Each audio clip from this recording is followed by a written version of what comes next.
मुझे जैसे ही इस मसले का पता चला, मैंने काजी जी को फ़ोन किया। मैंने काजी जी क्या मामला हुआ, बहन जी को फ़ोन किया, बहन जी का फ़ोन मिला नहीं था उस वक्त। बहुत ही दुखद है और ये सबसे बड़ी बात है। मैं एक बात कहना चाहता हूँ कि देश बड़े खराब हालात के अंदर है और ये बात जो मैं कह रहा हूँ उसे बहुत गंभीरता के साथ सुनिएगा। कुर्सी की डिमांड कर रहे खड़े जाओ। देखिए, देश में बहुत अच्छे हालात नहीं है। नफरत का खेल खेलने की कोशिश की जा रही है और लगातार चल रही है। इतनी बड़ी घटना को अंजाम दिया गया और नेशनल मीडिया में कहीं नहीं है, तो आप समझ सकते हैं कि हमारे लिए दिल में क्या है।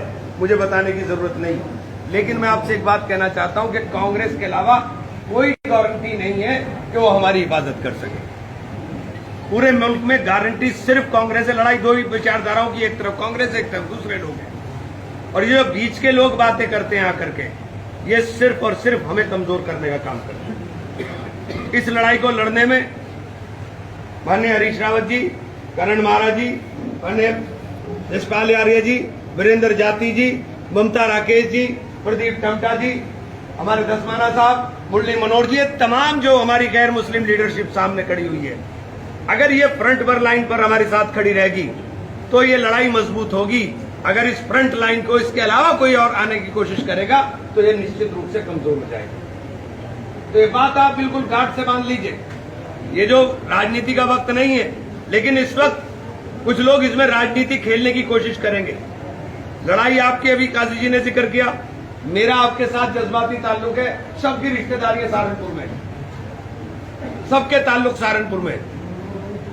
अभी यहां से दिल्ली जाऊंगा और कल ही इंशाल्लाह होम मिनिस्टर से मिलकर के देख करके आऊंगा, चाहे वो स्टेट मिनिस्टर मिले चाहे कैबिनेट मिनिस्टर मिले, कल ही देकर आऊंगा इंशाल्लाह।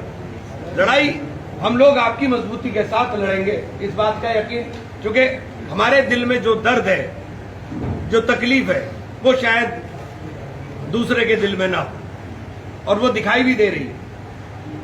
आप सब साथी यहां पे खड़े हुए हैं, सारे लोगों को एक बात मैं कहना चाहता हूं कि किसी भी आदमी को इसमें राजनीति का मौका अल्लाह के वास्ते मत दे दें। बस मैं इतनी हाथ जोड़ के गुजारिश कर रहा हूं, क्योंकि मुझे दिखाई दे रहा है कुछ लोगों को अपनी जमीन दिखाई दे रही, और वो पीछे से गाइड कहां से हो रहे हैं वो आप भी जानते हो, मैं भी जानता हूं। तो इसलिए मेरी गुजारिश है कि आपकी लड़ाई पूरे देश के अंदर, जो आवाज राहुल गांधी की है, पूरे देश में किसी की नहीं। और ये राहुल गांधी के सारे सिपाही फ्रंट लाइन के ऊपर खड़े हुए हैं, इनके पीछे हम खड़े हुए हैं, हमारे पीछे आप खड़े हो। ये बिल्कुल साफ साफ मैं आपसे कहना चाहता हूं कि जो हुआ ये सीधा सीधा कत्ल है और कत्ल के मुलजिमों को सजा मिलती है। आज नहीं मिलेगी, कल मिलेगी। अभी आज ही ऐलान कर रहे हैं, जिस दिन हमारी सरकार आएगी फाइलें खोल करके जेल भेज देंगे इन्हें उठा के। ये बात तय बतक समझ लीजिए। उत्तराखंड के अंदर लड़का मारा था, सारे जेल के अंदर पड़े हुए। उत्तराखंड के एनकाउंटर केस में सारे लड़के, सारे पुलिस वाले जेल में। पुलिस लोकतंत्र के अंदर इस चीज की कोई गुंजाइश नहीं है।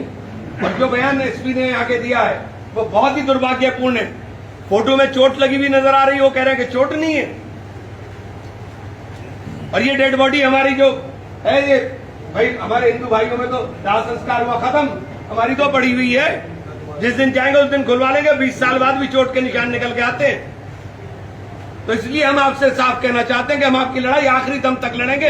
बस किसी को बीच में मत घुसने देना, अल्लाह के वास्ते यही गुजारिश करने के लिए। धन्यवाद।